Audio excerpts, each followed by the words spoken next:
அஸ்ஸலாமு அலைக்கும் வரஹ்மத்துல்லாஹி வபரகாத்துஹு.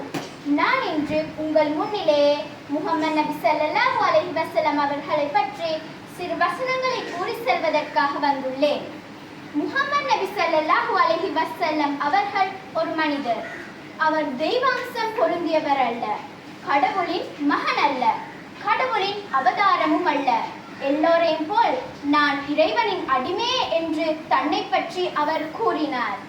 கிறிஸ்தவர்கள் ஈசா அலைஹிஸ்ஸலாம் அவர்களை அளவு மீறி புகழ்ந்தது போல் என்னையும் புகழாதீர்கள். நான் இறைவனின் அடிமை மட்டுமே ஆவேன்.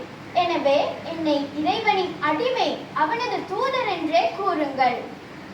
இந்த உண்மை அந்த தூதர் முஹம்மது நபி ஸல்லல்லாஹு அலைஹி வஸல்லம் அவர்கள் மீது அருளப்பட்ட அல் குர்ஆன் மீண்டும் மீண்டும் கூறி உறுதிப்படுத்தியது.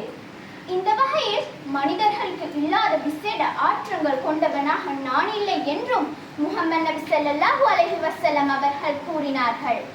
தொடர்ந்தும் மனிதர்களை பீடிப்பவை எல்லாம் தன்னையும் பீடிக்கும் என கூறுமாறாக இறைவன் அவரை பணித்தான். வாழ்க்கையின் துன்பங்களும் கஷ்டங்களும் அவரை பீடித்தன. அவற்றின் உள்ளே அவர் வாழ்ந்தால் என்றும் முஹம்மது நபி ஸல்லல்லாஹு அலைஹி வஸல்லம் என்ற அந்த மனிதன்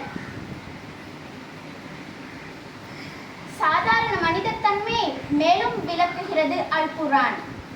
இந்த வசனங்கள் முஹம்மது நபி ஸல்லல்லாஹு அலைஹி வஸல்லம் அவர்களின் ஆரம்ப வாழ்க்கையை விவரிக்கின்றது. நாங்கள் எல்லோரும் இறைவன் அல்லாஹ்வை வணங்குவோம், தூதர் முஹம்மது நபி ஸல்லல்லாஹு அலைஹி வஸல்லம் அவர்களை நேசிப்போம், ஸ்வர்க்கம் செல்லுவோம். ஜஸாக்குமுல்லாஹ் ஹைரன்.